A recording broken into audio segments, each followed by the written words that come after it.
नमस्कार दोस्तों, चुनाव आयोग इतना बेशर्म, इतना निर्लज्ज कभी नहीं हुआ।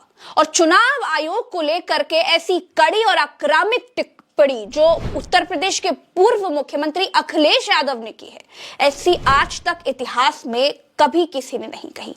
सबसे पहले आप सुनिए कि अखिलेश यादव ने चुनाव आयोग पर क्या कहा। चुनाव आयोग मर गया है, सफेद कपड़ा जो होता है वो हमें भेंट करना पड़ेगा। आप सोचिए कि मिल्कीपुर के चुनाव का क्या आलम होगा जो उत्तर प्रदेश के पूर्व मुख्यमंत्री को चुनाव आयोग के लिए यह कहना पड़ गया कि इस देश का चुनाव आयोग मर गया है, उसे कफन भेंट करना चाहिए। दोस्तों, आप समाजवादी पार्टी के ट्विटर हैंडल को देखिए, ये एक रजिस्टर्ड पार्टी है। देखते रहिए कितनी शिकायतें चुनाव आयोग से की जा रही है, लेकिन चुनाव आयोग है कि कुछ बोलने को तैयार नहीं। उत्तर प्रदेश के पूर्व मुख्यमंत्री अखिलेश यादव के ट्विटर हैंडल को देखिए, खंगालते रहिए, देखते रहिए कितनी शिकायत। क्या कोई शिकायत का जवाब चुनाव आयोग की तरफ से आया? क्या हम करेंगे, हम ठीक कर रहे हैं, हमने ये कार्रवाई कर दी है, क्या कोई जवाब आया? नहीं आया। एक संवैधानिक पद पर बैठे हुए सांसद अवधेश प्रसाद कैसे कान में फोन लगा करके मिल्कीपुर में कैसी अंधेर गर्दी चल रही है, कैसा नंगा नाच किया जा रहा है, उस पर सवाल उठा रहे हैं और दिखा रहे हैं कि इस देश का चुनाव आयोग कहां गायब हो गया है। देखते रहिए, देखिए वीडियो देखिए। सर, ये बूथ नंबर 18 है, बूथ नंबर 18 है पाकरपुर। ये मरे हुए लोगों का वोट डाल रहे हैं, स्याही नहीं लगा रहे हैं, जिसके कारण एक एक आदमी 10-10, 20-20 वोट डाल रहा है। ये सर है 205 बूथ नंबर। ये नंदन सिंह खुद वोट डाल रहे हैं, बटन खुद दबा रहे हैं और अंदर जाकर बैठे हैं अभय सिंह जो माफिया हैं, उनके ये रिश्तेदार हैं, खुद वोट डाल रहे हैं। ये बूथ नंबर 412 है। अभी यहाँ के एसडीएम गए थे, एजेंटों को कहे भाग जाओ, नहीं तो ऐसा करेंगे जिंदगी में रहोगे, जैसे तुम्हारा सांसद रो रहा है उसी तरह से तुम्हें रोना पड़ेगा, बूथ छोड़ के भाग जाओ। Booth number 412 Vijaypur. आप देखिए एसडीएम जो रिटर्निंग अफसर भी है। ये बहुत गंभीर मामला है सर, बहुत गंभीर मामला है। आप देख रहे हैं दोस्तों, मिल्कीपुर का चुनाव तो मैं खुद कवर करने के लिए गई थी और मैंने देखा कि किस तरह से इस मिल्कीपुर के चुनाव को पाकिस्तान का चुनाव बना दिया गया। कैसे इस चुनाव को ऐसा बना दिया गया जैसे चुनाव मिल्कीपुर में नहीं मणिपुर में हो रहा है। आप देखिए, इन गाड़ियों को देखिए। आखिर एक सीट के चुनाव पर इतना प्रशासन क्यों उतार दिया गया? क्या यह सवाल नहीं बनता? एक सीट के चुनाव पर किस तरह से पुलिस की गाड़ियां पूरे पूरे पूरे मिल्कीपुर में घूम रही हैं, क्या इसका कोई प्रभाव नहीं पड़ता? क्या इस पर सवाल नहीं उठता? आप देखिए किस तरह से मिल्कीपुर के चुनाव को सिर्फ एक पक्ष का करने के लिए, सिर्फ सत्ता पक्ष को लाभ पहुंचाने के लिए, सिर्फ सत्ता पक्ष की तरफ मोड़ देने के लिए कैसी जद्दोजहद चल रही है।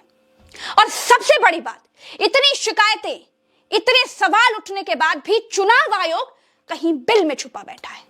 कहां है इस देश का चुनाव आयोग? आज इस देश के चुनाव आयोग पर सबसे बड़ा सवाल उसकी विश्वसनीयता के ऊपर है। कहां है चुनाव आयोग? क्या इस देश का चुनाव आयोग भाजपा का बॉडीगार्ड बन गया है?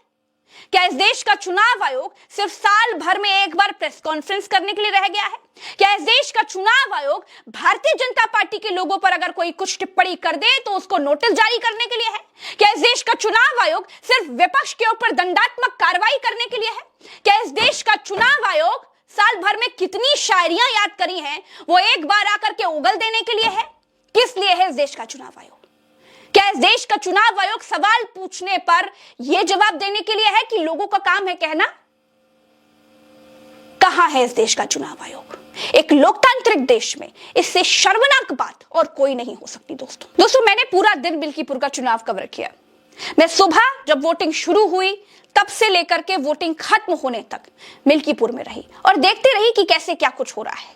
कई लोग मुझे मिले, कई ऐसे वोटर मिले जिन्होंने बोलने से साफ इनकार कर दिया।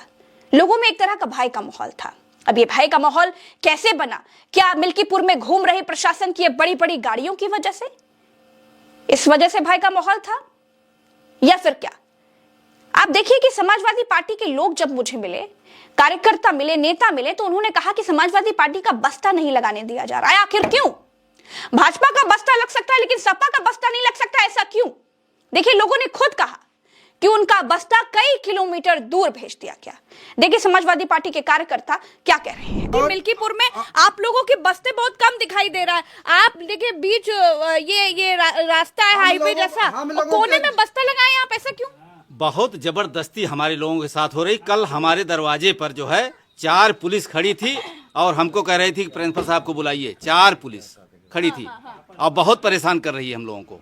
अब बस्ता जो है सुबह लगाने नहीं दे रही थी। अच्छा, हाँ, तो लेकिन सही है कि बस्ता नहीं लगाने बस्ता नहीं लगाने। और जो हमारे ज्यादा उम्र के मतदाता हैं वो अंदर जाते हैं तो पीठासीन अधिकारी जो है अंगूठा खुद लगवा ले रहा है भाजपा पर। हाँ, इस तरह ये कैसे पता चला आपको? अरे वो दादा लोग बता रहे हैं, मतदाता बता रहे हैं। ये हमारे जितने भी एजेंट हैं उनको लाल पर्ची काले भेज दी गई और इनको कहा गया कि आप एजेंट नहीं बनोगे। और हमारे लोगों के जैसे आपने कहा टोपी अंगोछा पर सब पर प्रतिबंध कर दिया। और भारतीय जनता पार्टी के जो एजेंट हैं वो एक जैसे वो लड़का अंगोछा लेके बैठा है इसी तरीके से विशेष अंगोछा लगा करके वहाँ भारतीय जनता पार्टी के एजेंट बैठे थे। अभी मतलब भैया चाहे तो भाजपा का गमछा पहन सकते हैं, आप चाहे तो सपा का गमछा नहीं पहन सकते। उनको काला चहेट दिया गया, उनको तो लाल पर्ची दे दिया गया काला है। कालज के आप एजेंट नहीं बन सकते हो, आपके ऊपर मुकदमे दर्ज हो जाएंगे। आपको एजेंट नहीं दी गई है, लाल पर्ची दी गई है। दोस्तों दिन भर समाजवादी पार्टी इतने सवाल उठाती रही। चुनाव की एक रात पहले से समाजवादी पार्टी के कार्यकर्ताओं पर रेड कार्ड जारी करने से लेकर चुनाव खत्म होने तक चुनाव आयोग से शिकायतें करते रहे, लेकिन चुनाव आयोग ने छू तक नहीं किया।